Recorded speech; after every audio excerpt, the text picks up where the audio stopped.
Hoy continuamos con nuestro curso o nuestra serie de predicaciones que la hemos llamado ¿Cómo funciona nuestra santificación? ¿Cómo funciona qué? Muy bien. Y en los últimos fines de semana hemos estado hablando de cuál es qué es esto y cómo funciona esto que nos llama el Señor, que se llama santificación, y es el proceso de parecernos al Señor Jesucristo. Y cuando hablamos de ello, mm, tenemos que encontrar muchos aspectos de esta santificación que son importantes para nuestra vida y para poder entender y para poder continuar en esa santificación en cuanto a continuar trabajando, aferrándonos a Cristo y haciendo ese proceso. Pero uno de los aspectos que todos aquellos que son santificados en un momento de su vida tienen que llegar a ver se llama la predestinación.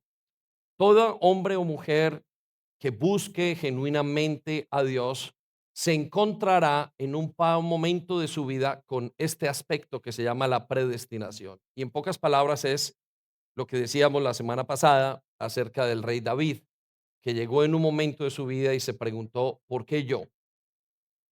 ¿Quién soy yo? ¿Quién es mi casa?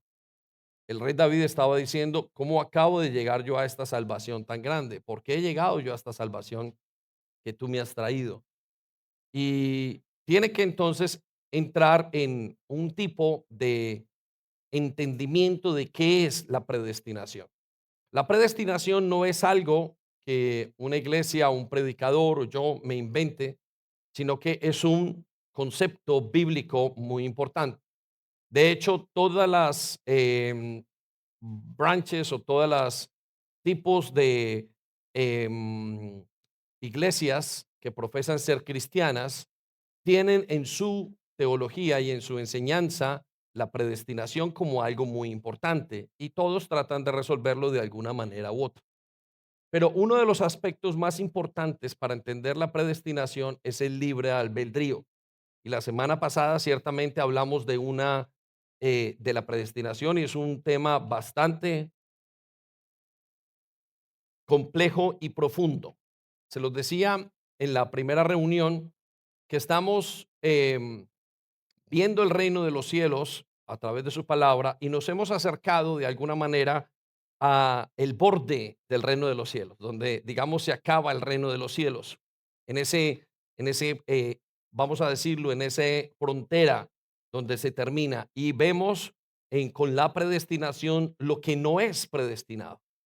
Vemos la elección y vemos lo que no es elegido. Y nos encontramos en una parte y cuando usted lo ve con seriedad y con un corazón verdaderamente creyendo, conocer la verdad, usted se da cuenta que es un cambio del cielo a la tierra, del cielo al infierno. Es un cambio que es tan grande y usted de repente se acerca como al final del mundo, por decirlo así, y se encuentra que hay un vacío tan grande y usted se pregunta cómo es que es este vacío. La gran mayoría de los creyentes estamos continuamente moviéndonos, vamos a decirlo así, en el reino de los cielos, en cosas agradables y buenas y luchas diarias quizás en el centro de esto, pero cuando vamos a la predestinación estamos hablando de lo que tiene que ver con el final, donde termina el reino de los cielos y donde comienza lo que se llama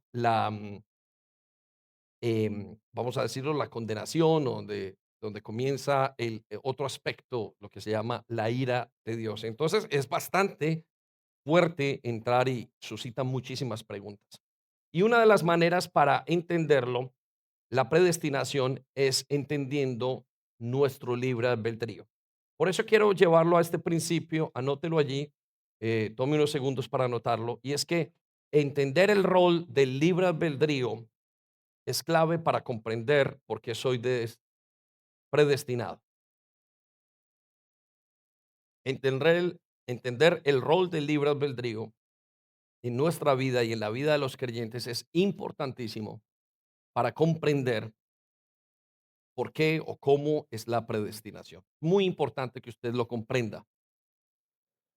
Y quiero llevarlo un par de versículos que usted tiene allí para recordarle y darle una pincelada, un contexto de qué es lo que es la predestinación. La predestinación es algo tan profundo y tan, vuelvo y digo, tan complejo para nuestras vidas que necesitamos muchísimo tiempo. Son teologías que se aprenden con tiempo, con mucha dedicación y con mucho entendimiento, y aún así uno queda con un sentimiento de me falta y me faltan algunas cosas por entender.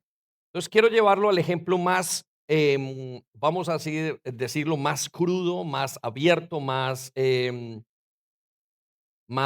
claro que encontramos en la Biblia acerca de la predestinación. Y la encontramos en Romanos 9 capítulo 10 versículo, perdón, capítulo 9 versículo 10 al 13.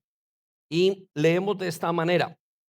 Y dice la palabra de Dios. Y no solo esto, está hablando de la predestinación de Israel, está hablando de la predestinación de los creyentes allá en el libro de Romanos, en el capítulo 9. Y Pablo está explicando cómo es que funciona la predestinación. Y les dice a los lectores, o sea, no lo dice a nosotros, nos dice, y no solo esto, sino también, nos da un ejemplo, también, recuerde, otro ejemplo más. Dice, cuando Rebeca concibió de uno de Isaac, nuestro padre, está hablando de los padres de la fe, son Abraham, Isaac y Jacob. Nos dice que en el vientre de la madre de Jacob, que fue el último padre de la fe, por decirlo así, en ese contexto, nos dice en el versículo 9 11 las siguientes características. Dice, pues no habían aún nacido. Quiero que le resalte conmigo, no habían nacido. La característica que nos da la palabra de Dios es que ellos estaban en el vientre, o sea que no había pasado nada, no se sabía si Esaú era bueno, si Jacob era bueno, si Esaú era malo, si Jacob era malo. Y entre comillas, quiero decirle que Esaú en la historia de Génesis recibe muchísimas bendiciones, una cantidad de bendiciones. Creo que era mucho más rico que Jacob y tenía muchos hijos y bueno, nos dice entonces lo primero que no había qué, dígalo más fuerte, no había qué, nacido, muy bien. Y luego nos dice, y no habían hecho ni aún ni bien ni mal. ¿No había hecho qué? Ni mal. Ok, resalte la palabra, no había hecho ni bien ni mal. Ok, nos da dos cosas aquí importantísimas. Jacob y Esaú estaban en el mismo vientre, eran mellizos. Y la palabra de Dios nos dice que estando en el vientre como mellizos, obviamente ninguno había ni siquiera nacido y no había hecho ni el bien ni el mal. No había tenido la oportunidad de decir, bueno, este muchacho se portó bien, este muchacho se portó mal, no habían tenido elección. Y vemos entonces un caso de dos personas en el mismo vientre y uno es para salvación y el otro no es para salvación. Seguimos leyendo el tema. Dice en el versículo 12, salte un momento al versículo 12 y mire lo que dice. Y se le dijo a la mamá, a Rebeca, dijo, el mayor servirá al menor. En la tradición bíblica, Dios siempre honra la antigüedad. Y en este caso, Dios se la quiso saltar. Y Dios dijo, quiero que el mayor sirva al menor. No quiero que el menor sirva al mayor, no. Quiero que sea el mayor el que sirva al menor. Qué raro, Dios se lo salta. Y nos da la explicación en el versículo 13. Y nos dice, como está escrito, ¿cómo está qué? Escrito. Y cuando resalta la palabra, está escrito. Lo que está diciendo, esto es una verdad. La palabra dice, lo que está escrito, escrito está. Es una verdad y es una manera de comprender, es un dicho bíblico que dice, lo que está escrito, escrito está, y ahí no se mueve nada. Es un concepto que Dios da. Y note lo que dice el Señor acerca de esa elección. Dice, a Jacob amé. ¿A Jacob qué? Amé. Resalte las palabras, a Jacob amé, mas a Esaú aborrecí. ¿Mas a Esaú qué? Ok, resalte la palabra Esaú aborrecí. Debajo de la palabra aborrecí quiero que coloque rechacé. No está hablando de odié, sino está hablando de rechacé. No lo escogí. Escogí a Jacob y no escogí a Esaú. ¿Qué palabra tan fuerte es esta? Y qué tremendo es, sobre todo, el eco que tiene para el momento en el que estamos viviendo. y de alguna manera pensamos que Dios no puede escoger y que de alguna manera si Dios ha escogido así, el ser humano inmediatamente dice es injusto. Pero la verdad es que esto es lo que nos dice Dios que escogió y Él escoge como bien le place, ¿sí? Dijimos la semana pasada que Dios tiene cuatro posibilidades con el ser humano. Uno, o los condena a todos. Y es una posibilidad que es buena porque todos hemos pecado, por consiguiente todos los seres humanos están destituidos de la gloria de Dios y la paga del pecado es la muerte. Cuando usted habla del pecado no estamos hablando algo de simplemente moral, sino que estamos hablando de ley y Dios creó todo bajo una ley. Entonces Dios dice, puedo condenar a todo el mundo y seguir siendo justo y eso está correcto. Más Dios dijo que no va a condenar. El siguiente escenario que vemos o que vimos la semana pasada es que Dios puede salvar a todo el mundo y Dios ha dicho que no. ¿Por qué sabemos que Dios ha dicho que no? Pues porque hay un infierno, hay un juicio y la Biblia nos dice continuamente de dos aspectos, de dos cosas que van a pasar. Unos son para salvación y los otros son para perdición. Y el tercer escenario que nos da la palabra de Dios o que entendemos acerca de Dios más bien es que Dios puede darle la oportunidad a todo el mundo que sea salvo y todo el mundo buscar a Dios, pero sería imposible. ¿Por qué? Porque es imposible llegar a la altura de Dios. Nadie sería salvo, ¿sí? Y eso es muy importante entenderlo. Nadie sería capaz. Entonces Dios dice, bueno, aquel que sea bueno, al estilo Darwin, la teoría del más fuerte es el que pasa y entonces algunos se van a portar mejor que otros y otros y van a llegar delante de Dios y dirían, aquí estoy por mi causa y por lo que yo creo y porque he sido una buena persona. Pero entendemos en la cuarta, es en el cuarto escenario, que Dios lo que dice es, yo escojo a los que son salvos. Ahora, ¿cómo sabemos eso? Pues aquí nos está diciendo que Él escoge a Jacob y que rechaza a Esaú. ¿Hay algo de malo en Dios? ¿Hay algo de malo en las dos personas? No, dice que no habían nacido y que ni siquiera habían hecho el bien y el mal. Ahora, regrese un momento al versículo 11 y lo leemos en la segunda parte y mire lo que dice. Y nos da la razón por la cual él toma esa elección. Y dice que la razón es para que el propósito de Dios, quiero que resalte la palabra el propósito, ¿para qué el propósito de Dios? Y note lo que sigue a continuación. Estas siguientes palabras son muy importantes para que usted y yo comprendamos esto. Dice, para que el propósito de Dios conforme a la elección permaneciese. Resalte la palabra conforme a la elección.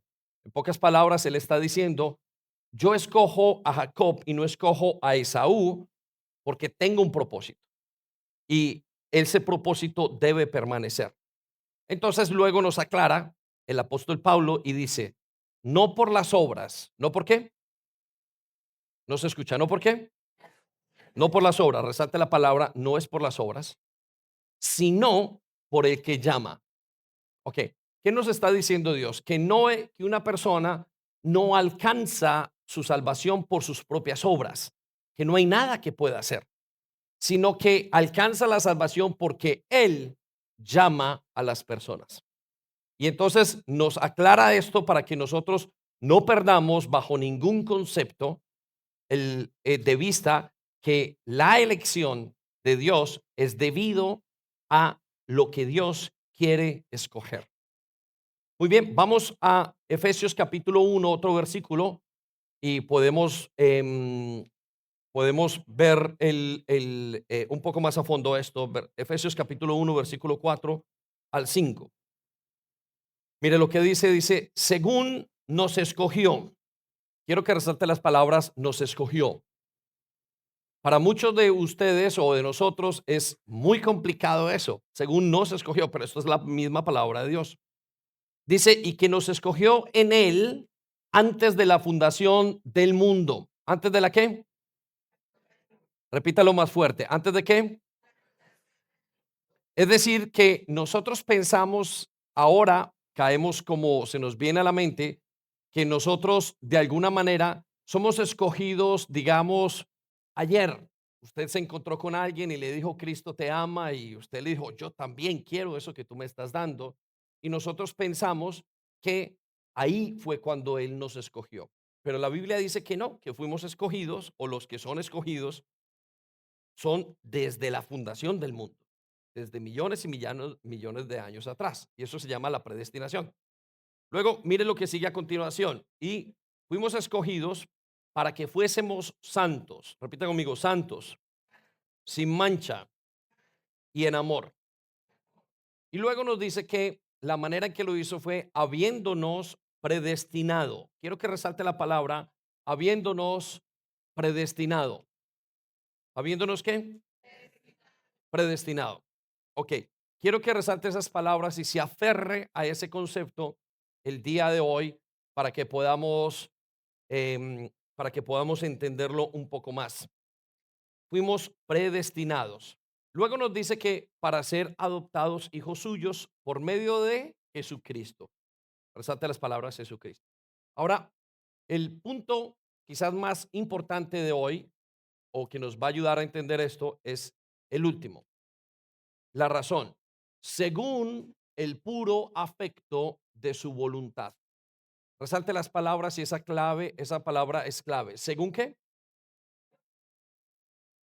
Es decir, Él no nos escoge porque nos hayamos portado bien, no nos escoge porque seamos hijos de pastores, no nos escoge porque somos pastores, no nos escoge porque vengamos de un hogar muy bueno, no nos escoge porque hayamos sido los peores de la clase, no nos escoge porque hayamos sido abusados y le dio pesar, no nos escoge porque dimos todos los mercados del mundo, no nos escoge porque diezmamos, no, nos escoge solamente por una razón, el afecto, el deseo de su voluntad.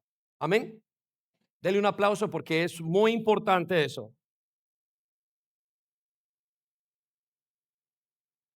Entonces, quiero llevarlo a que vayamos viendo algunas razones, o que veamos algunas razones y por qué nuestro libre albedrío, o cómo encaja nuestro libre albedrío en cuanto a esta predestinación. Porque la semana pasada terminamos hablando y quedaron muchas preguntas en el aire. Es muy importante la predicación de la semana pasada porque nos deja entender a nosotros y nos lleva a comprender cosas tan importantes en nuestra salvación, que aún de allí el efecto, si yo las entiendo correctamente, será que yo luche por agradar a Dios en mis fuerzas, o que yo permita el trabajo de Dios en mi vida. Son dos cosas totalmente diferentes. Y quiero llevarlo entonces a la primera razón y la primera idea que quiero que usted hoy pueda comprender, o que comprendamos juntos como iglesia. Lo primero que quiero que entendamos como iglesia es que la elección de Dios siempre, ¿cuánto? ¿Cuándo? No se escucha. ¿Cuándo? Siempre ha sido más importante que la elección del hombre.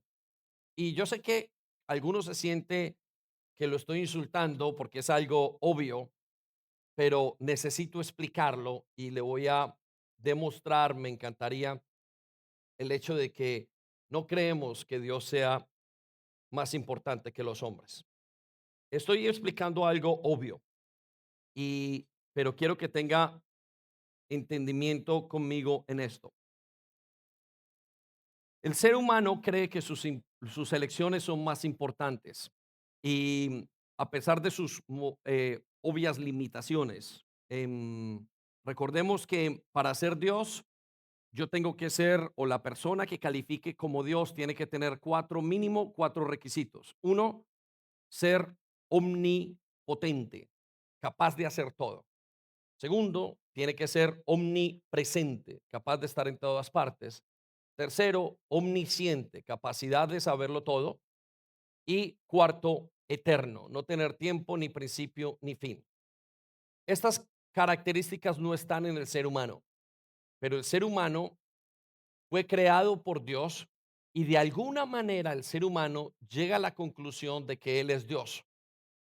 Y estamos en una época donde en algunas predicaciones anteriores hemos enseñado que fue uno de los filósofos alemanes, Federico Nietzsche, que llegó a decir hace unos 200 años que Dios, no, menos de 200 años, unos 100 años, que Dios estaba muerto. Y declaró ante todo el mundo, ante toda la sociedad, la muerte de Dios. A partir de eso vino algo que se llama el positivismo, luego entró la Segunda Guerra Mundial y luego se entró en caída la sociedad y la manera de entender la vida y se volvió a un fatalismo y luego estamos en la confusión que estamos. ¿Por qué es importante que entendamos esto? Porque nosotros somos, de alguna manera, los seres humanos, los que le hemos dicho a Dios, Dios, tú no nos hiciste a nosotros nos hicimos a nosotros mismos. Dios no me hizo a mí, yo me hice a mí mismo. Soy producto de un germen, de una bacteria que salió, dice el ser humano, y que esa bacteria salió en algún momento y por un accidente se hizo y hoy somos los constructores y los arquitectos de nuestra vida. Y eso es falso. Lo que nos lleva a ese pensamiento, a entender, es que nosotros somos Dios y que nuestras elecciones son más importantes que las de Dios. Es por eso que nosotros cuando escuchamos acerca de la elección de Dios y decimos Dios escoge a uno y no al otro, nos somos capaces de decir prepotentemente, Dios, tú eres injusto porque escoges al de la izquierda y no al de la derecha, porque escogiste a Jacob y no a Esaú. La razón por la cual nosotros nos sentimos aún ofendidos como creyentes es que creemos que Dios está en lo incorrecto y que Dios no sabe elegir. Y es importante que volvamos a entender que Dios es el que elige, que Dios es el creador, que Dios, la elección de Dios es mucho más grande y más importante que nuestra elección. Pero aquí ahora llegamos al punto de pensar que nosotros podemos creer que Dios, de alguna manera, en mi conclusión personal, llegar a decir Dios es injusto porque escoges a Jacob y no a Esaú. ¿De dónde llego a ese pensamiento? Y ese lo llego al pensamiento por el humanismo. El humanismo me dice, después de que Dios muere, vamos a ver filosóficamente hablando, y cuando el hombre dijo, ya no necesitamos a Dios, tenemos la ciencia, y hablaron de los tres edades del ser humano, dijeron, el niño es cuando el ser humano es niño cree en la religión, cuando es joven cree en la metafísica, pero cuando es adulto y madura cree en la ciencia. Y entonces el mundo entero comenzó a ver, y eso es lo que enseñan los colegios, y eso es lo que está todo permeado en todas las áreas de nuestra vida, desde lo que leemos, desde cómo pensamos, hasta cómo educamos a nuestros hijos. No lo regañes, porque vas a causar en ese hijo un problema emocional. No sigas tu papel. El hombre es más importante, hasta el punto que el hombre ha dicho, tú no tienes nada que decirme, yo me puedo cambiar mi sexo. Yo puedo elegir si soy un hombre o si soy una mujer. No me digas nada. Mi cuerpo, mi vientre. Yo decido si mato o si no mato. El ser humano ha dicho y ha llegado a pensar, Dios no tiene la razón, la tengo yo. Y nos hemos olvidado de que Dios es el que escoge. Y si usted va al campo, a una persona de campo, la persona de campo no tiene ningún tipo de estudio en algunos casos y entienden su papel frente a la creación mucho más fácil que una persona de ciudad y de estudios. ¿Por qué?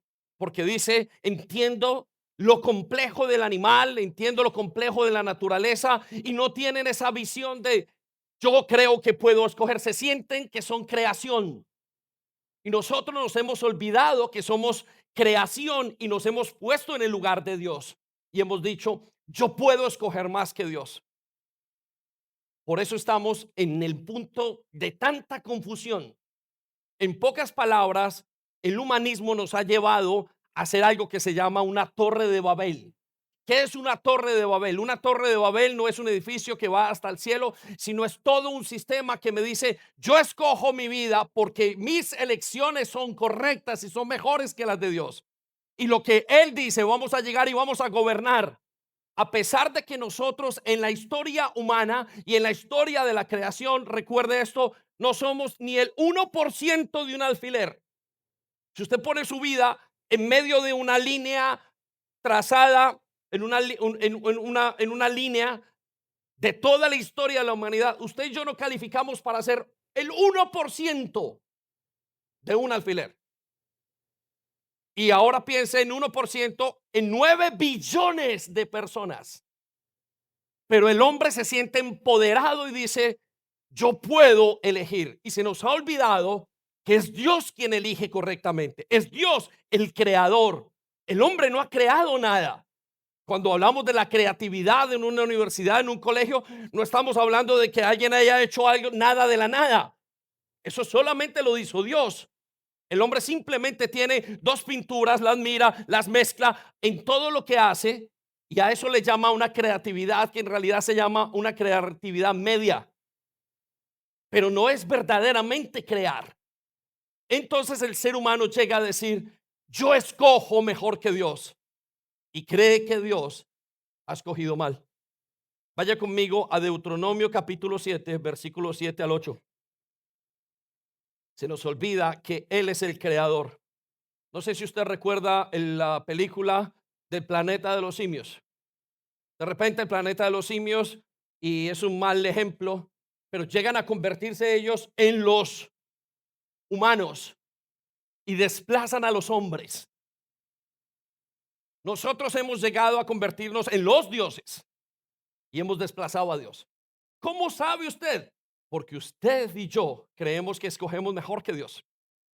Solamente pregúntese a quién escoge. Y usted dice, yo escojo esto. Esa es la elección que Dios debería hacer. Deuteronomio 7, del 7 al 8. No por ser vosotros más que todos los pueblos os ha querido Jehová. Resalte las palabras, por ser más que todos los pueblos. Dios no nos ha escogido y no escoge a la gente porque sea mejor que los demás. Él nos ha escogido, os ha querido Jehová y os ha escogido. Esto nos habla acerca de Israel, pero también le habla acerca de los que escoge. Pues vosotros erais el más insignificante, resalte las palabras, insignificante de todos los pueblos. Tengo que recordarnos y tengo que recordarme, Señor, soy insignificante si tú me has escogido. Porque la semana pasada terminamos con la interrogante, Dios, no eres justo. Y la pregunta es, ¿cómo me atrevo a decir que Dios no es justo? ¿Quién soy yo? Si soy el 1% o menos del 1% de un alfiler. Y él dice, sino por cuanto os amó Jehová. Resalta las palabras, por cuanto os amó Jehová, nos ha escogido. Nosotros no podemos decir nada. Es Dios quien es el que sabe. Es Dios que hizo el mundo. ¿Quién decidió hacer el mundo? Hay un aspecto de Dios que se llama la seidad de Dios. Y la seidad de Dios quiere decir que en algún momento estaba la nada y que Él decide hacer el mundo. Esa decisión de hacerlo por la palabra es a través de su poder. Él decide. Él decidió poner todas las normas de la tierra que usted y yo nos beneficiamos. Que el campo de la fruta, la termodinámica, el este de la relatividad, la gravedad, el cómo funcionamos nosotros, fue su decisión. ¿En qué momento usted y yo podemos llegar a decir que Dios se equivocó? ¿Dónde podemos nosotros llegar a la conclusión? Dios no sabe. Me pasa con mis hijos, me ha pasado toda la vida y le pasa a todos los padres. Papá, tú no sabes. Ellos tienen 5, 10 años, 15 años, 20, hasta los 30 y 40 dicen, tú no sabes bien. De alguna manera cree el ser humano que su creador no sabe. Y la Biblia nos dice, no se les olvide que ustedes nos hicieron a ustedes mismos. Yo los hice a ustedes. Como si usted tuviera una casa, usted compra la casa, pone unos arrendatarios y de repente los arrendatarios dicen, somos nosotros los dueños de la casa. Nos olvidamos, queremos robarle al dueño lo que tiene, lo que es, lo que le vale, lo que él hizo. Y ahora nosotros colocamos las reglas. Vaya conmigo a Job 38:4. Y me parece que Dios nos habla desde estas perspectivas. Mire lo que dice y nos dice a nosotros al día de hoy para poder entender su elección. porque es un tema muy fuerte. Usted dirá, en algunos momentos en la vida cristiana, usted sabe que se salva alguien que usted no quería o aparentemente no pensaba y se salva, y el que usted pensaba que se salva no se salva, y los hijos van y los esposos y las esposas, y uno dice, pero ¿cómo se escoge? Y todos piensan, es que ellos son buenos. Y Dios dice, yo soy el que escojo. Pero entonces está mal que Dios escoja. El lunes hablábamos en la reunión de una de las células, decíamos, y si Dios escoge al hijo que está a la derecha, Jacob, ¿por qué es malo si no escoge a Esaú? Eres tú y yo quien pensamos que el creador del cielo está equivocado en su razón. Lo mismo le pareció a Job, el libro más antiguo de la Biblia. El hombre que había perdido a su familia en cuestiones de minutos, de horas, en 24 horas, había perdido familia, salud, bienes, posesiones, estatus, todo. Y en el capítulo 38, Dios lo confronta y le dice, después de que le pide, explícame por qué, Dios le dice, ¿dónde estabas tú cuando yo fundaba la tierra?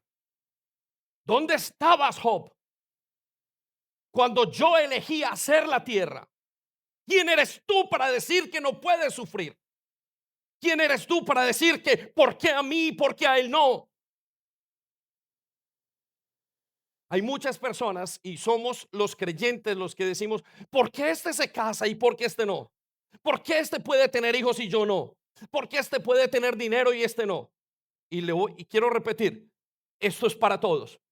Cuando una persona tiene buen matrimonio y el otro no, hay personas que tienen buen matrimonio y buenas finanzas, pero tienen mala salud. Hay que tener buen matrimonio, buenas finanzas, no tiene salud y sus hijos no le sirven a Dios o sus hijos no hacen nada. Hay quienes tienen finanzas, familia, salud, tienen todos y de repente alguien los abusó. Hay quienes tienen todas las cosas y hay algo, siempre hay algo que nos falta. Y nosotros le decimos a Dios, Dios, ¿por qué lo hiciste? ¿Por qué? Y Dios nos responde, ¿dónde estabas tú cuando yo fundaba la tierra? ¿Por qué crees que estoy siendo injusto contigo? ¿De dónde te sale la envidia que tienes? Y le dice y lo confronta, le dice, házmelo saber si tienes inteligencia. Cuando Job termina su conversación con Dios allá en el capítulo 38, le dice, Señor, lo siento, de oídas te había oído, pero ahora te entiendo, ahora mis ojos te ven. Estaba ante el creador, él es el que toma la decisión. Él dijo los animales, él dijo que el día tenía que tener 24 horas, él dijo que la semana tenía que tener 7, él dijo que el hombre debería casarse con una mujer, no una mujer con otra mujer. Él dijo que la sexualidad dentro del hogar, él dijo que el dinero es el que hace, él dijo todo lo que ha dicho y está en su palabra. Pero el ser humano es Dios debido al humanismo. Lo que nos lleva entonces a la siguiente idea, anótelo allí. Las elecciones de Dios, entonces, tenemos que entender que son perfectas, pero las elecciones de Dios son perfectas, pero las elecciones del hombre siempre tendrán errores. Iglesia, si queremos caminar con Cristo, tenemos que dudar de nuestra capacidad de elegir. Usted y yo somos lo peor para elegir. Y para entender la elección de Dios, usted debe de comprender esto. El más grande problema no son los cánceres terminales. El más grande problema no es las drogas. El más grande problema que dejó el pecado y que ha dejado todo lo que ha dañado a la humanidad es que el hombre escogió. Piénselo. La gente se pregunta, pero ¿por qué me tocó este marido? ¿Quién lo escogió? Pero ¿por quién escoge? Es el más grande problema y dilema que tenemos ahora. Solamente pregúntese acerca de una elección, acerca de su futuro. Qué difícil es. Solamente vestirse correctamente es una elección dificilísima para muchos. ¿Qué estudiar? ¿Qué hacer? ¿Cómo hacer? ¿Qué hago? ¿Con quién me caso? ¿Cómo no me caso? ¿Cómo manejo mis finanzas? La elección es una de las torturas más grandes que tiene el ser humano. Y aún así nos atrevemos a decir, Dios, eres injusto porque escoges a Jacob y no escoges a Esaú. Dios siempre ha escogido. Y gracias a Dios que ha escogido y que no escogió lo que yo quería. Si Dios escoge lo que nosotros queremos, estaríamos totalmente destruidos. Vaya conmigo a Génesis 1:31 y veamos la elección de Dios. Dice, y vio Dios. ¿Quién vio? Ok, resalte las palabras, vio Dios y coloque, vio el todo o el omnisciente, el que todo lo ve. Quiero que parta de la base de lo que nos está diciendo la escritura. Quien está hablando aquí que vio es Dios. No está viendo usted y yo que estamos viendo lo que está ocurriendo aquí. Dios puede ver lo que está ocurriendo en la China, en Japón, en Pakistán, en Argentina, en Sudamérica, en Centroamérica, lo que pasa en el fondo del mar, lo que pasa en las nubes, en todas partes. Y dice, y él vio. ¿Qué hizo Dios? Vio, el omnisciente que todo lo ve, vio. Y mire lo que vio y lo que había él hecho. Resalte las palabras, lo que había hecho y coloque omnipotente. Lo que Dios hace en su omnipotencia tiene que ser muy bueno. Pero él mismo llega a la conclusión y dice, y he aquí, era bueno en gran manera. ¿Cuán bueno era? No, no se escucha. ¿Cuán bueno era? Gran manera. Quiero que resalte las palabras, era en gran manera. Cuando usted va y busca Google Reviews, cuando usted busca inteligencia artificial, le cree continuamente a todo lo que le dicen. Lo que le dice su amigo, ¿qué crees que es mejor? ¿Qué crees esto? Escuchemos, Dios llegó a la conclusión de que lo que él había hecho era bueno, no era bueno, era bueno en gran manera. Si no partimos de la base que lo que Dios hace es bueno y que es bueno en gran manera, uno, Él lo ve, dos, Él lo hace y tres, Él dice que es en gran manera bueno, nada más nos puede llegar. No hay nada que sea bueno más que lo que Dios ha hecho. ¿Por qué crees que Dios no va a elegir correctamente tu vida? La providencia que vimos hace unas semanas es la capacidad de Dios de llevar a cada persona al punto y al lugar donde Él quiere. Quiero decirle, iglesia, y a nosotros, sobre todo los creyentes, cada vez que nos quejamos, lo que estamos diciéndole a Dios es: Dios, tú no eres capaz. Y es por eso que el día de mañana vamos a ser juzgados por todas las palabras necias que hayamos dicho, por las acciones, pero hasta las palabras. Dice, por cada palabra que haya dicho, porque no vengo a eliminar ni una tilde, ni el punto de una i. Por todas las palabras que has dicho, vas a ser juzgado. Y creo que parte de ese juicio va a ser: Dios, tú no sirves. ¿Por qué el marido? ¿Por qué no sabes hacer el clima? Hoy está muy frío, está muy caliente, me hiciste feo. Tengo que ponerme un tatuaje. El ser humano le ha dicho a Dios: Dios, no me gusta cómo me hiciste, me voy a poner un tatuaje. Tengo ojos azules, pero me tengo que poner una rosa, me tengo que poner un nombre, me tengo que poner una fecha. ¿Por qué no entiendes que eres creación y que no sabes y que Dios te hizo perfecto? Es el pecado que nos ha dicho. Y cada vez que nos rompemos algo, cada vez que hacemos, cada vez que cambiamos hasta de sexo, le estamos diciendo: tú no supiste cómo hacerme. No, es que yo soy un hombre en el cuerpo de una mujer. Dios, tú te equivocaste. Por otra parte, inconscientemente decimos: creo en Dios. ¿Cómo puedes creer en Dios si no aceptas su voluntad? ¿Cómo puedes creer en Dios si no crees que aún en el sufrimiento, en todas las cosas que pasan, y que al seguir su vida, su camino, Él no va a hacer todo lo que ha dicho? Cuando Él dijo que es bueno, Dios se equivocó contigo. No se equivocó en nada. Solamente con David en Nao se equivocó en estas circunstancias.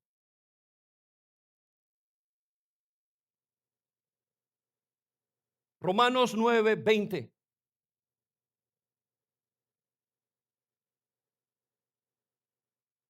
Luego nos quejamos de la muerte, nos quejamos de los seres queridos, nos quejamos de tantas cosas. Decimos, Dios, tú no sabes, tú me lo quitaste, tú me quitaste a mi padre, tú me quitaste a mi esposo, tú me quitaste a mi abuelo. ¿De dónde sacas tú que Dios es malo e injusto cuando no le crees? Romanos 20:21 dice lo siguiente: mas antes, oh hombre, ¿quién eres tú? Resalte las palabras. Dios le contesta al hombre y le dice, nos dice, ¿quién eres tú para que alterques con Dios? Si eres el 1% de un alfiler en millones y millones en una eternidad. Yo le pregunto, ¿a qué horas llegó el hombre a creer que él puede altercar con Dios? Hay gente que me ha dicho y lo ha aprendido en alguna parte. Yo estoy brava con Dios. ¿Puedes tú altercar con el creador del universo? ¿Dirá el vaso de barro al que lo formó? Quiero que resalte el palabra vaso de barro. Quiero que resalte y ponga polvo, el hombre de polvo o el hombre, el ser humano que es hecho de polvo. Adán y Eva fueron tomados del barro y Dios los hizo. Dijo, dirá el vaso de barro al que lo formó, ¿por qué me has hecho así? Sí, eso es lo que dice. Cada vez que usted joven se pone un tatuaje, cada vez que una persona no se acepta, cada vez que se mira al espejo, soy el más feo, soy el peor de todos. Usted le está diciendo a Dios, ¿por qué me hiciste así? Versículo 21. Y aquí viene, o no tiene potestad. Resalte la palabra potestad y coloque poder. El alfarero, coloque alfarero y coloque Dios. No tiene potestad, no tiene poder Dios sobre el humano. El barro es el humano para hacer de la misma masa un vaso de honra y otro de deshonra. Si a Dios le ha placido escoger a Jacob y no escoger a Esaú, ¿por qué es Dios injusto? Recuerde, Dios es soberano. Dios es misericordioso. Dios es lleno de gracia. Dios es justo, pero nunca injusto.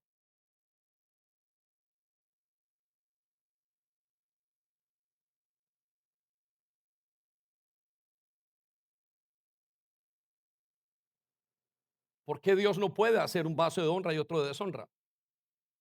¿Por qué Dios no le puede dar la capacidad a los caballos que le dio al ser humano? ¿Por qué no se la dio a los chimpancés, como dicen los de la evolución? ¿Por qué escoge o no escoge 3 o 4 tipos o 20 tipos de seres humanos? Dios hace como Él quiere, cuando quiere, donde Él quiere. Eso es soberano. Y no solamente hace, sino que Él decreta antes de que ocurra todo lo que va a pasar en el futuro. ¿O cómo usted cree que esta tierra se está sosteniendo en este momento? Esta tierra se sostiene porque Dios la sostiene. Tiene que ver con la teología de la sostenibilidad de Dios. Lo llevo a Proverbios 19:3. Pero en cuanto al ser humano, mire lo que dice. La gente, ¿quién? Resalte la palabra gente y coloque los seres humanos, arruinan su vida por su propia necedad. Y quiero que resalte la palabra necedad por su propia decisión. Usted y yo arruinamos nuestra vida, pero le echamos la culpa a Dios. Y dice, y después se enojan con el Señor. ¿Quién eres tú, barro, para decirle a Dios, Dios, ¿por qué yo?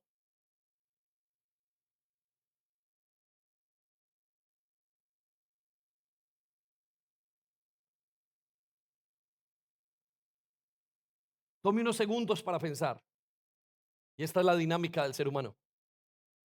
No queremos ser creación, pero el caballo está feliz siendo caballo, el tigre, el ave, el águila está feliz siendo, el pez está siendo feliz haciendo su papel, pero el único que dice, no, me rehúso, yo me hice a mí mismo, yo soy Dios, somos el Dios. Y eso se nota en su decisión. Usted escoge y después le echa la culpa a Dios. ¿Por qué te lo llevaste? ¿Quién eres tú, barro? ¿Quién soy yo para decirle a Dios, eres injusto? No sabes lo que hablas. Un murmullo en la Está diciendo algo, mas Dios escucha.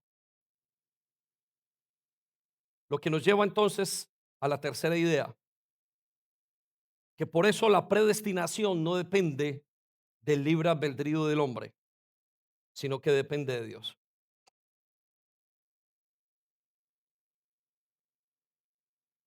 Y la Biblia nos dice que esta salvación tan grande, lo que nos encontramos nosotros, es que no depende de nosotros mismos. Y quiero decir algo y que tenemos que tener muy en cuenta. Usted y yo no tenemos libre albedrío, como idealmente pensamos. Nosotros pensamos que podemos escoger lo que queremos. Usted no puede escoger lo que quiere. Nadie puede escoger lo que quiere. El joven dice, yo ya puedo hacer lo que quiera. Y está bajo la influencia de las drogas, ni siquiera es capaz de detener su consumo. No digas que puedes hacer lo que quieres. La libre albedrío del hombre solamente ocurrió desde que Dios lo hizo hasta el día que Adán y Eva pecaron. Y Dios les dijo, estaban frescos, sin ninguna precondición, escojan el bien o el mal. Hasta allí hubo libre albedrío. A partir de ese momento de que el ser humano peca, el ser humano solamente puede escoger lo que es malo. Y es importante comprender esto. Su libre albedrío está precondicionado. Yo puedo decir, puedo escoger lo que quiera. Me quiero ir a una piscina allá en la China. No puedo. Estoy acá limitado por el tiempo. Yo le solía decir a mis hijos cuando decía, tú no tienes la razón, cuando yo vea, voy a hacer lo que quiera en mi vida. Y yo les decía, no pueden hacer, nunca van a poder hacer lo que quieren.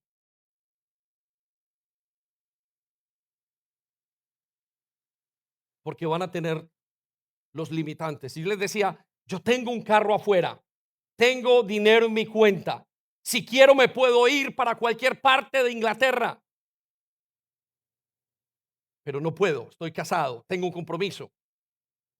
Usted puede decir, hoy me voy a cualquier parte, pero mañana tengo que trabajar. No tiene libertad de albedrío verdaderamente. El joven dice, yo puedo hacer lo que quiera. No, no puedes dejar de pecar.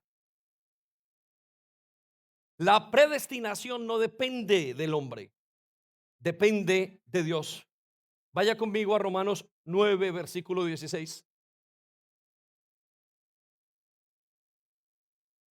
Y quiero que miren esa frase lentamente, lo que nos dice el Señor. Así que la elección no depende, resalte la palabra, no depende, ¿no qué?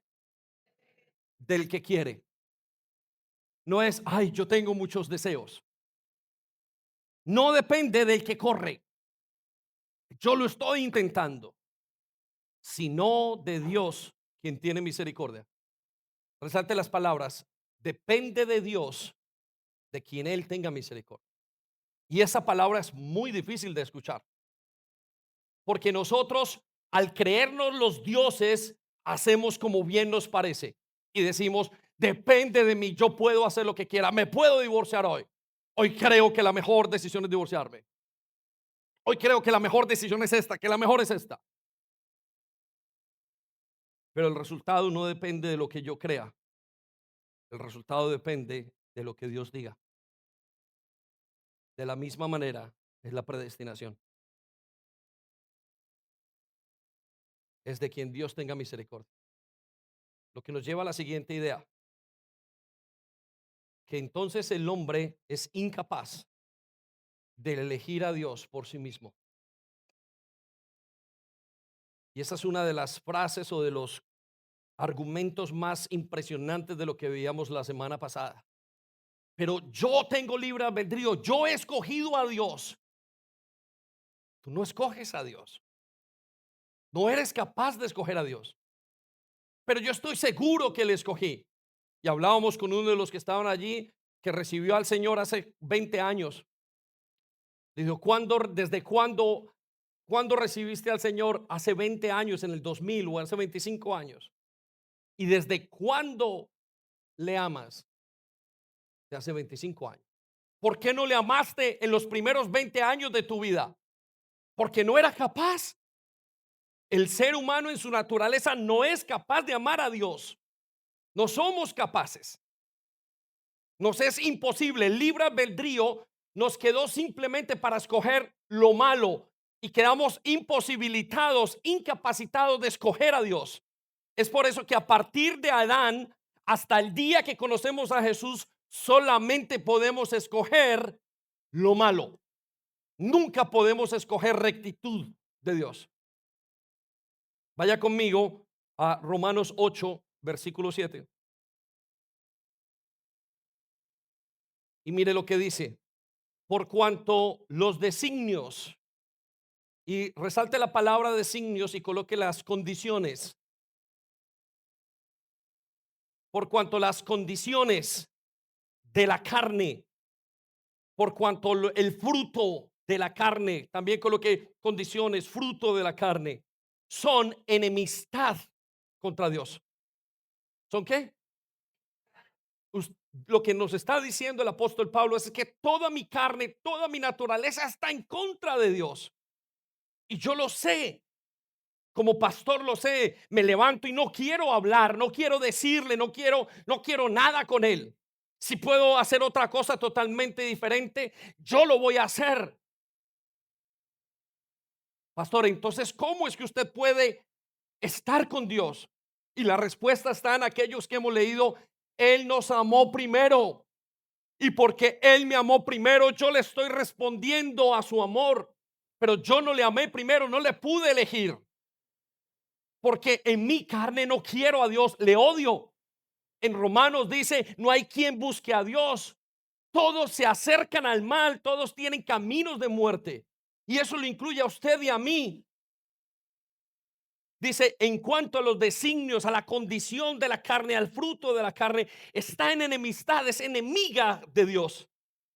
Y dice la razón: porque no se sujetan. Resalte la palabra: no se sujetan, no se pegan, no conectan, no obedece, no es capaz de aferrarse a la ley de Dios. Pero luego nos dicen: ni tampoco pueden. Ni tampoco qué. No se escucha. Ni tampoco qué. Resalte la palabra: ni tampoco pueden. No puede. Lo que Dios nos está diciendo es que esta carne no puede sujetarse a Dios. Pero pastor, si me amarro, si yo nazco en un hogar de creyentes, si yo soy el hijo del pastor, si yo soy el pastor, mi carne, no soy capaz de sujetar mi carne, y usted tampoco lo va a hacer, porque no es una cuestión de sentimientos, es una cuestión de naturaleza.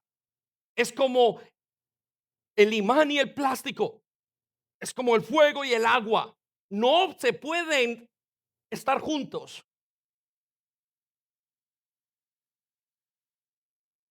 El hombre es incapaz.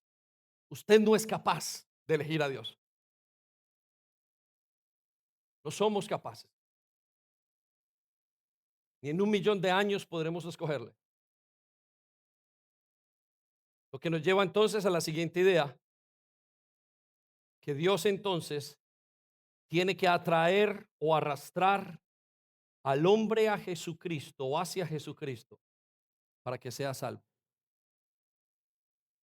Pastor, pero entonces, ¿cómo puedo yo venir a Cristo?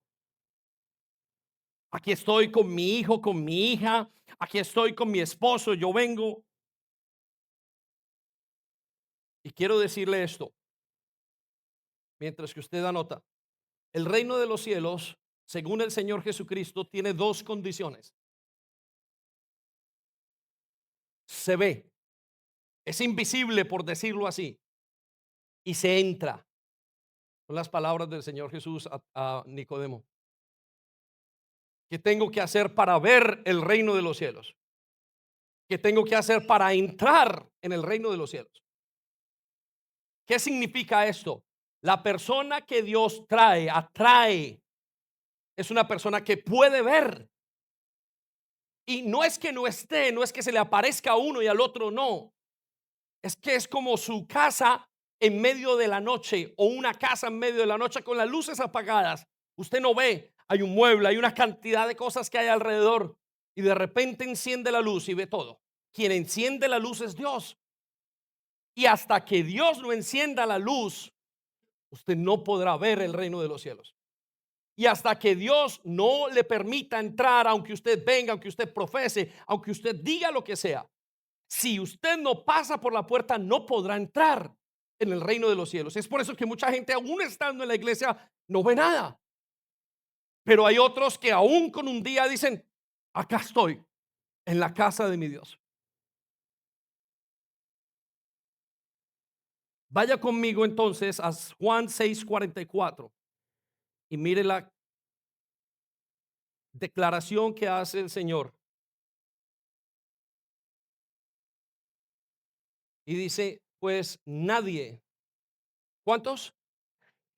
¿Cuántos? Resalte la palabra nadie. Nadie. Ni el más rico, ni el más pobre, ni el hombre ni la mujer, ni el que tenga mejores ideas. Nadie, nadie. Ni el que haya sido más abusado, ni el que haya venido del peor hogar, ni el que haya venido del mejor hogar. Nadie puede venir a mí. Son palabras del Señor Jesús. Nadie puede venir a mí a menos que me lo traiga el Padre. Resalte las palabras, que me lo traiga. Lo que está diciendo el Señor es que nadie, ninguno de nosotros puede llegar a Jesucristo a no ser que el Padre nos traiga. Y la palabra atraer está descrita allí como arrastrar. Nadie puede venir a Cristo a no ser que Él lo arrastre, que Él lo jale.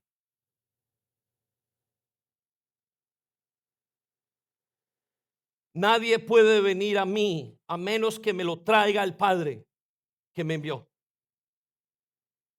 Y yo le resucitaré en el día final.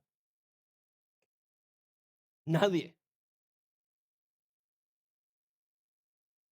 ¿Tú crees que has venido solo?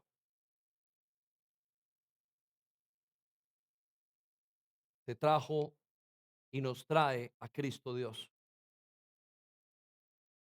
¿Por qué nadie puede venir a Dios, a Jesucristo? Donde dice la palabra a mí, puede colocar a Jesucristo. Nadie puede venir a Jesucristo a menos que lo traiga el Padre.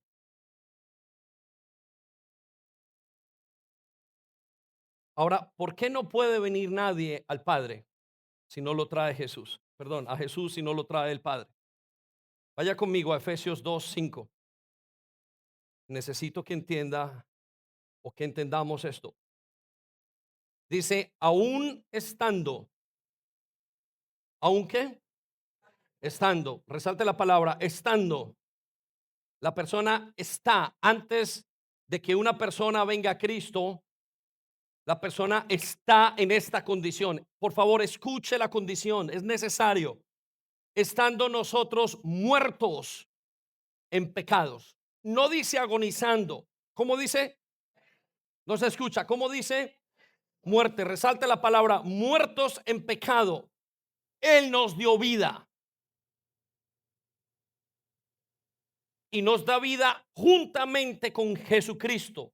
Y por gracia sois salvos.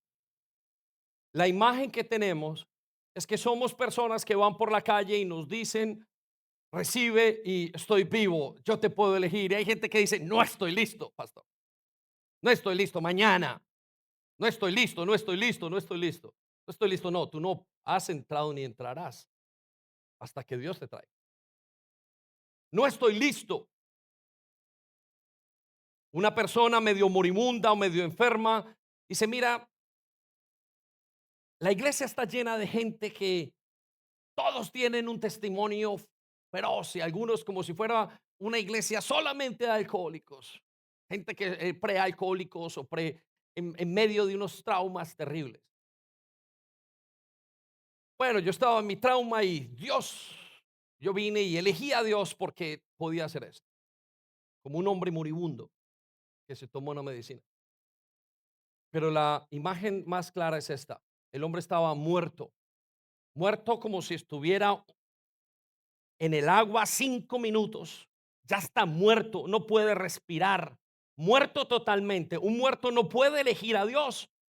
Yo le pregunto, ¿cómo eligió usted a Dios si estaba muerto? Y Dios se mete a esa piscina, a ese mar profundo, lo saca, le da respiración boca a boca. Es Dios quien lo salva y le dice, aún estando muerto en pecado, yo te doy vida. No dice, ustedes cogen vida al ir a la iglesia. Dice, por gracia, por poder de Dios son salvos. Versículo 6, juntamente con Él nos resucita. No dice, ustedes se resucitan a sí mismos junto con Él. Dice, Él es el que nos resucita y asimismo nos hace sentar en lugares celestiales. El hombre no puede escoger y Dios tiene que traer al hombre. Si usted está muerto en sus delitos y pecados, no puede elegir a nadie. ¿Cuándo han visto a un muerto elegir qué ponerse el día de la muerte? Y si lo eligió antes de que estuviera muerto. Nadie puede elegir a Dios porque está muerto en sus delitos y pecados. Lo que nos lleva a la siguiente idea entonces, que Dios no predestina al hombre para condenación. Pastor, pero hay una cosa que no está clara. Dios escogió a Jacob y a Esaú lo está mandando al infierno. No, Dios no manda a nadie al infierno por una simple razón, porque ese es el destino de todos nosotros. ¿Cómo me va a mandar Dios al infierno si yo ya voy al infierno? ¿Por qué creen que Dios manda a alguien al infierno si ya la persona va? Es como decir que un pedófilo, es como decir que un asesino va a ir a la cárcel por culpa del juez. El asesino va porque es asesino. El pecador va al infierno porque es pecador, por cuanto todos pecaron, dijo el Señor. Están destituidos de estar con Dios. Y la paga del pecado es la muerte. ¿Por qué pensamos que Dios manda gente al infierno y que Él hace que alguien? Pero sí, porque escogió a Jacob y a Esaú no lo escogió. Recuerde que Él no fue injusto ni con el uno ni con el otro. Si usted tiene 10 hijos, 10 jóvenes delante de usted, 10 niños en un orfelinato y va a adoptar a uno, ¿por qué tiene que escogerlos a los 10? ¿Dónde está su injusticia si usted solo coge a uno? Es misericordia. Y si usted quiere escoger a 5, y si usted quiere escoger a 10, ¿dónde está la injusticia? Ustedes que mandan dinero a sus países, ¿por qué no le mandaron a sus vecinos? Son gente injusta. Ustedes que le pagaron a sus hijos la universidad, ¿por qué no se la pagaron al resto del barrio? Usted que trae mercado a su casa, ¿por qué no se lo da al resto de vecinos? Son injustos en todos sus caminos. ¿Por qué creemos que Dios es injusto? Porque escoge a uno sino al otro. La misericordia no es una obligación. En el momento en que yo le digo, Dios, tú tienes, eres injusto, porque no escoges a todos, yo le estoy diciendo, Dios, tú no estás haciendo misericordia. Es una obligación. Y nos ocurre porque nosotros mismos sí somos injustos. ¿Acaso no escoge usted sus propios amigos? ¿Acaso no ama usted más a sus hijos que a los vecinos? Porque eres injusto, hombre. Y pensamos, oh Dios, como tú no escoges a uno, lo estás enviando al infierno. Romanos 9:15. La primera parte no está en sus Biblias, en sus notas, pero está en pantalla. Y el Señor le dice, a Moisés le dije, está diciendo, esa es su manera de expresarse, tendré misericordia del que yo tenga misericordia. ¿Qué hay de injusto en eso? Ay, ¿por qué te lo llevaste? Y le dijo a Juan, mientras que estaban unos, Pedro, le dije, ¿y a este qué? Y se volteó y le dijo a Pedro, ¿y a ti qué te da si yo quiero tener misericordia con él? Por eso es que algunos de nosotros nos sentimos envidiosos porque otro tiene hijo, porque el otro no tiene, porque el otro tiene casa, porque el otro tiene carro. Porque nuestra mente nuestra naturaleza es corrupta de lo más profundo. Porque no estamos satisfechos con que Dios sea bueno y misericordioso para con nosotros. Y si Dios quiere ser más misericordioso con el que está al lado, Señor, gracias. Y la regla de Dios es que Él no tiene que ser misericordioso con todos. Dice, tendré misericordia del que yo tenga misericordia. Resalte las palabras, del que yo tenga misericordia. Y me compadeceré del que yo me compadezca. Resalte las palabras, del que yo me compadezca. Versículo 16. Así que no depende del que quiere ni del que corre, sino del que Dios tiene misericordia. Versículo 17, ahora sí en sus notas, porque la escritura dice de Faraón o a Faraón, para esto mismo te he levantado. Y ese es el punto donde aparentemente Dios usó al Faraón para que hiciera lo malo. Dios nunca es el autor del pecado.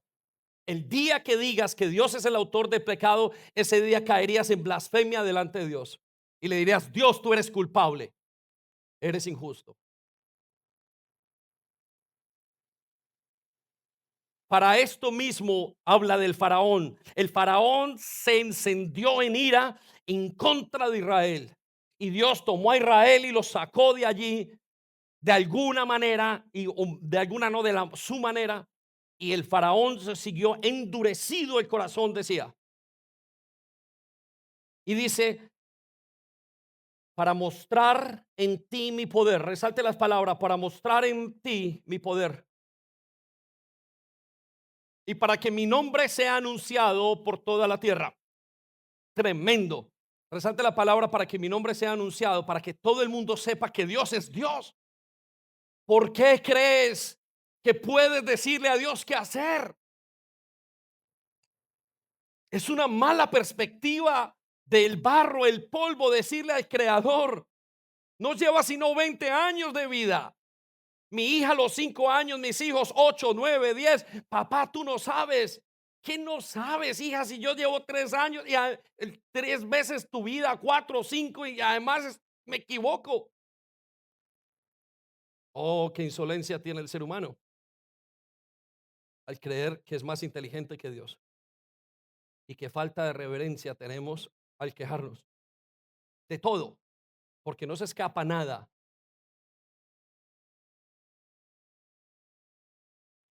Versículo 18, de manera que de quien quiere tiene misericordia, y al que quiere endurecer, endurece. Ah, lo encontré. Resalte las palabras, al que quiere endurecer, endurece. Es culpable Dios.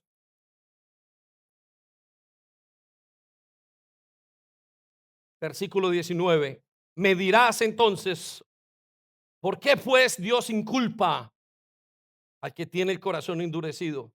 ¿Por qué? ¿Quién ha resistido a su voluntad? Haga un paréntesis conmigo. Tesalonicenses nos dice que la maldad de este mundo se va a amplificar el día que el Espíritu Santo deje de retener la maldad. Quiero que sepamos esto, quiero que entendamos que no somos más malos o no hemos hecho cosas más malas porque el Espíritu Santo nos retiene. De repente no has sido un infiel, no has sido mentiroso, más ladrón, más todo lo que has sido, no has podido hacer más. Porque por la gracia del Espíritu Santo retiene el pecado de los hombres, como lo hizo el faraón. Pero en el momento en que Faraón dice, no te quiero en mi vida, jóvenes, escuchen esto, no te quiero en mi vida. En ese momento, Dios te suelta y los entrega a sus pasiones y pecados. y se van endureciendo y endureciendo y endureciendo. Cuando dice Dios que se endureció el corazón del faraón, es que le quitó el anillo de protección. De repente uno está en una calle, esta calle ha sido tranquila y hubo un pedófilo, un asesino a un lado y lo cogen. ¿Qué pasó? En algún momento la maldad explota para creyentes y no creyentes. Dios no es el autor del pecado. ¿Por qué en momentos de tu vida has pecado más que en otros? Hacemos lo que desea nuestro corazón en su momento frente al mal. Y las veces que pecamos es porque queremos pecar. Y las veces porque deseamos a Dios es porque deseamos a Dios. Entonces nos dice otra vez, versículo 19, pero entonces me dirás, ¿por qué pues sin culpa? ¿Por qué quién ha resistido a su voluntad? Versículo 20, mas antes, oh hombre, ¿quién eres tú para que alterques con Dios? Le dirá el vaso de barro al que lo formó, ¿por qué me has hecho así? Versículo 21, o tiene potestad el alfarero sobre el barro, o no tiene potestad el alfarero sobre el barro para hacer lo misma masa, un vaso para honra y otro para deshonra.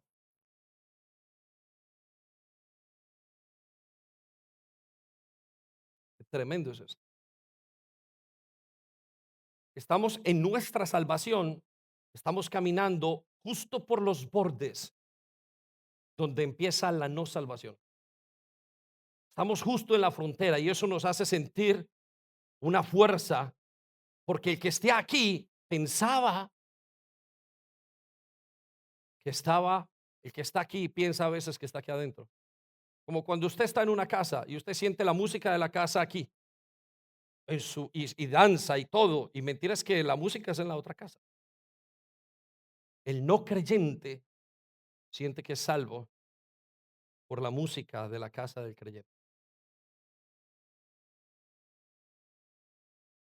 Siguiente idea entonces, aunque Dios predestina, sigue usando la evangelización como medio para salvar. Una de las preguntas más lógicas, entonces, ¿para qué? Si Dios sabe y escoge a la gente, ¿por qué tengo yo que buscarlos? Es en vano mi trabajo. Y es un argumento muy común. ¿Para qué le hablo de Dios? Y quiero decirle una cosa, iglesia, o tenemos que entender que Dios escogió este medio para alcanzar a los que son elegidos. ¿Por qué no se pregunta, por qué Dios no hace gimnasios para que la gente se convierta? ¿Por qué Dios no pone la salvación en una medicina en un supermercado y el que quiera venga y la tome? ¿Por qué no Dios hace un río de 7 colores donde la gente venga y tome agua y sea salva? Porque Dios no manda una lluvia de 15 días una vez al año donde todo el mundo sea regado con salvación. ¿Por qué Dios no manda ángeles? Porque Dios no hace que la gente salga salva desde el principio. Y la razón es que Dios hace lo que quiere. Y hace lo que quiere para que su voluntad permanezca. Y para que Él sea alabado y glorificado siempre. Y nos quedemos asombrados y digamos, este es Dios. De oídas te había oído, pero ahora mis ojos te ven. ¿Ante quién estoy? El problema es que en nuestra mente somos dioses. Juan 17:12 nos dice así: cuando estaba con ellos en el mundo, yo los guardaba en tu nombre, a los que me diste. Resalte las palabras, a los que me diste. Yo los guardé y ninguno de ellos se perdió, sino el hijo de perdición. Eres injusto, Dios. ¿Cómo se perdió el hijo de perdición? Para que la escritura se cumpliese.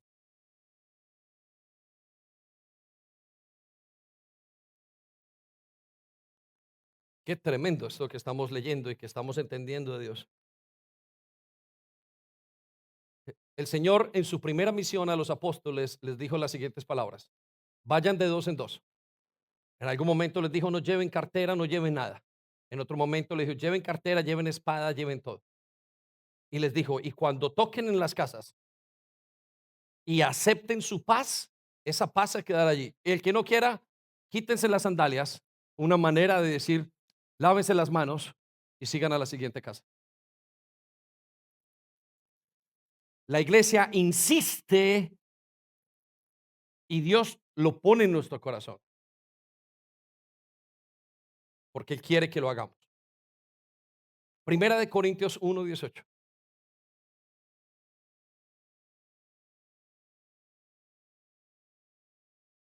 Porque la palabra de la cruz es locura. La palabra de la cruz es ¿qué? Resalte la palabra. Locura a los que se pierden. Es una tontería. ¿Quién puede ser salvo por una cruz? Y no hablamos de una cruz de madera.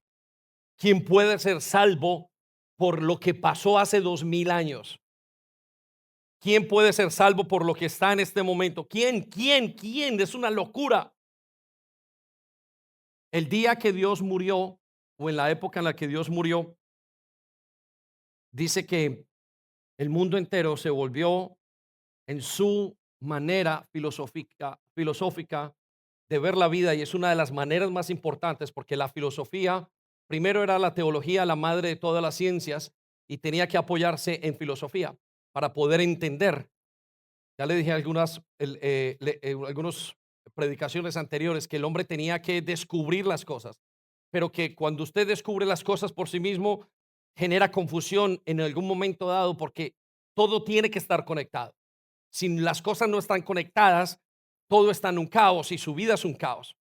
Y lo único que conecta todo es Dios, el conocimiento. Dios hizo las estrellas, la matemática, la física, todo lo que hay, aún la psicología, todo. Ella era la ciencia madre. Y se reemplazó entonces, quedó como esclava la teología de la filosofía, y la filosofía continuó siendo la manera de percibir el mundo. Hasta ahora, que nadie tiene ni filosofía ni nada. La gente no cree y está simplemente lo que dice TikTok, eso es lo que va. Y la gente no piensa, y usted lo sabe, porque cada vez estamos en el momento donde los seres humanos son menos inteligentes que su anterior generación. Y ellos hablaron de que si no es a través de la ciencia, no es posible que ocurra. Y la verdad es que es contradictorio porque ni la misma evolución se puede mirar a través de la ciencia, porque la ciencia es algo que es científicamente medible y la evolución no se puede medir. Pasó hace tantos millones y millones de años que lo único que se puede es pensar. Por consiguiente, aquel que cree en la evolución está creyendo una tontería, además está creyendo que de la nada sale algo.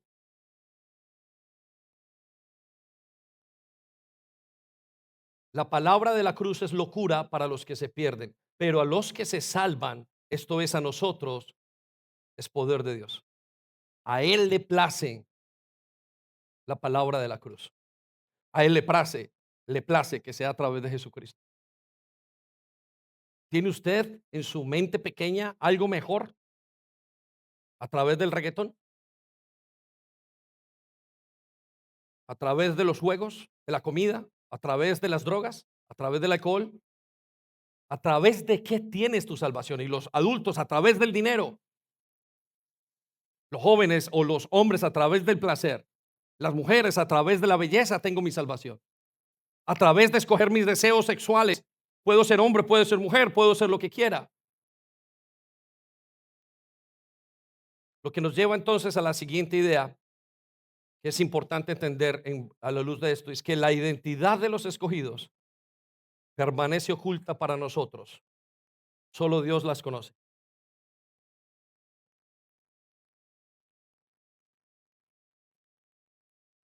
Pastor, si él ya lo sabe, el problema es que usted y yo no lo sabemos. Entonces tengo que insistir y dar y entender y traer, porque es la manera como él busca a sus escogidos. Y nos dice Mateo 8:11, aunque hay otro versículo que es más diciente. Dice, os digo que vendrán muchos del oriente y del occidente. y se sentarán con Abraham e Isaac y Jacob en el reino de los cielos. Vuelvo a repetirle, llegaremos delante de Dios y vamos a ver a alguien que estaba totalmente, aparentemente perdido. Y uno dirá, ¿qué haces aquí? O quizás seamos nosotros los que nos digan, ¿qué haces acá? Y vemos, buscaremos a aquellos que dijimos, este estaba en la alabanza, este era líder, este era ese, y no lo veremos ahí. ¿Qué pasó con aquel? Nos aterraremos, nos sorprenderemos de los elegidos. Y creo que Dios lo hace con un sentido para que nosotros vivamos por fe y no por vista.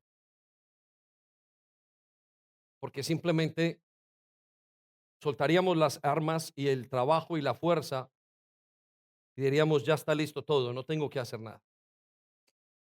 Pero Dios manda a llevar la locura de la cruz. ¿Y por qué eres salvo?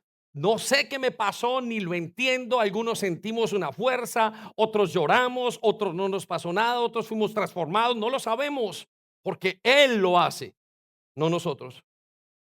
Qué difícil es saber cuándo Él me salvó. Hay gente que dice, yo tomé una decisión o Dios me llamó. Lo que nos lleva entonces a la penúltima idea, y es que en la iglesia visible, y eso es importante entenderlo, se encuentran los que son predestinados y no predestinados. Y esto es muy importante. Hay dos tipos de iglesia, teológicamente hablando. La iglesia visible son los miembros de una congregación, como lo podemos ver. Pero también hay algo que se llama la iglesia invisible. Y la iglesia invisible está hecha de un grupo de la gente que es predestinada, más los que hay en China, más los que hay en todas las iglesias de hombres que son predestinados, unidos al mismo Señor Jesús, a la congregación de los santos del libro de Hebreos, a los ángeles, al primogénito, a los que han sido ya restaurados. Y nos dices que esa es una iglesia invisible. Anótelo allí, iglesia visible, iglesia invisible. Pero ¿qué nos dice entonces acerca de esto? Porque la perspectiva de la gente es, yo llego a la iglesia y todos tienen que ser santos. Mateo 13:29 nos dice que hay dos tipos de personas, el predestinado y el no. Y él les dijo, no, quiero que resalte la palabra él y coloque Jesús. Y Jesús les dijo, no, no sea que al arrancar la cizaña, arranques también con ella el trigo. Dejad que crezcan juntamente lo uno y lo otro hasta el día de la siega. Y el tiempo, al tiempo de la siega, yo diré a los segadores, recoged primero la cizaña y atadla en manojos para quemarla, pero recoged el trigo en mi granero.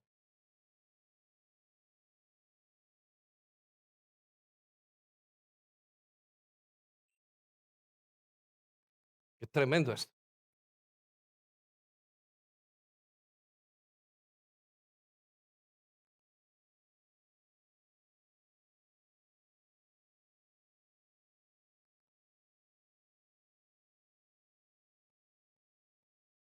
El grupo de alabanza puede acercarse. Recuerden, el reino de los cielos tiene dos características. Se ve y se entra. Se ve y se entra. Yo veo claramente el reino de los cielos. Yo estoy en el reino de los cielos. Lo que nos lleva entonces a la última idea y la idea más diciente y más importante.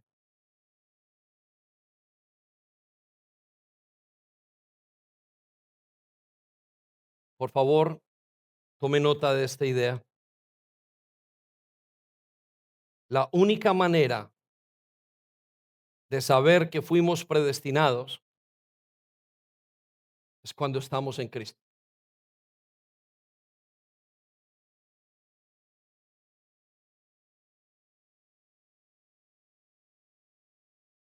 Solo hay dos lugares. Es complejo para el ser más grande que hay. Recuerde que Dios está fuera de su creación. Dios no está dentro de su creación. Imagínese el globo terráqueo. Dios no está dentro, Él está fuera. De hecho, Él contiene, el mundo está en Él. Él no está fuera. Eso es una característica y un atributo de Dios. El mundo está fuera. No había nada y Él creó el mundo. O hizo la creación, los cielos y la tierra en 6 días. Y de repente nos dice la palabra de Dios que el mundo está en Él. Y solamente hay 2 lugares. En miles y miles y billones de kilómetros. De años, de kilómetros, no sé cuál es la siguiente medida que hay. Pero en miles y miles de la medida que haya. Y hay 2 lugares. O en Cristo o fuera de Cristo. Ahí es donde Cristo se vuelve la piedra angular. Ahí es donde esas 2 palabras, 2 letras, en, en Cristo, marcan toda la diferencia de la salvación. En el reino. El reino de los cielos no es una, un lugar, es una persona. Efesios 2,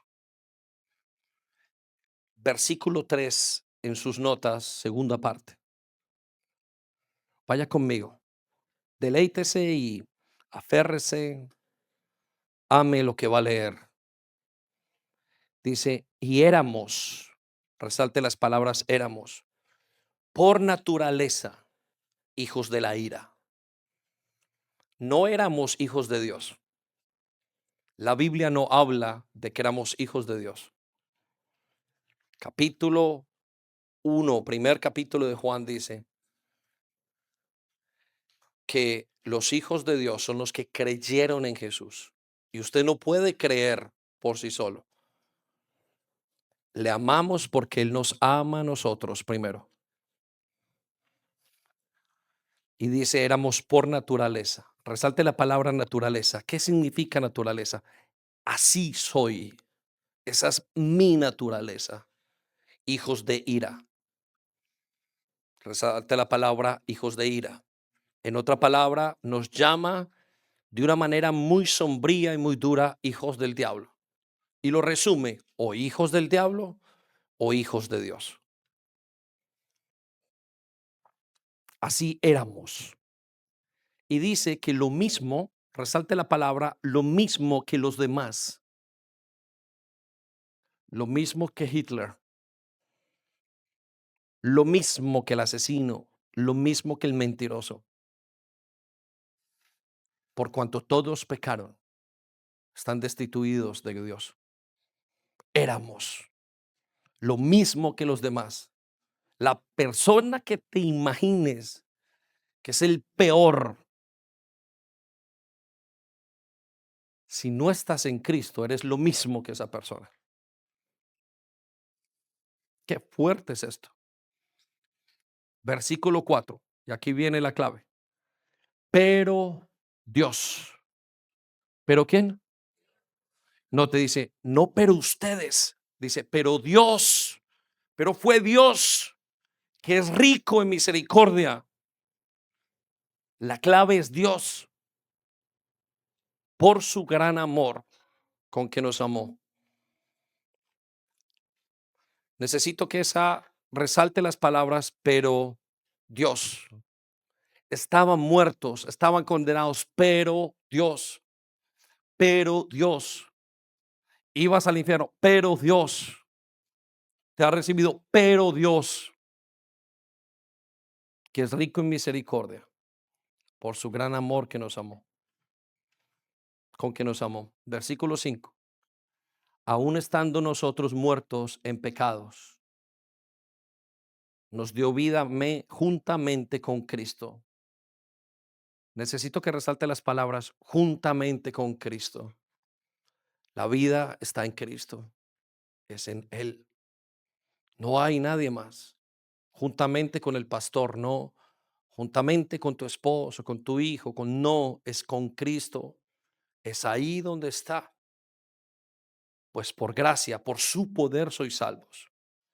Y juntamente con Él nos resucitó. Te resucita.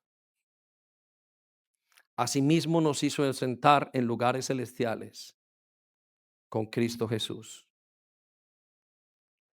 Y anota lo que dice en el versículo 7. Para mostrar a los siglos venideros las abundantes riquezas de su gracia en bondad para con nosotros, para con sus elegidos. Necesito que escribas para mostrar.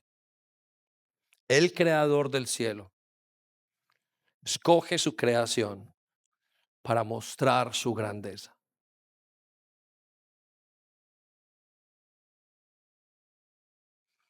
Versículo 8. Todo es en Cristo Jesús, porque por gracia sois salvos. Nos explica, ustedes son salvos por mi poder, por medio de la fe. Y esto no es de ustedes. Resalte las palabras, no es de vosotros.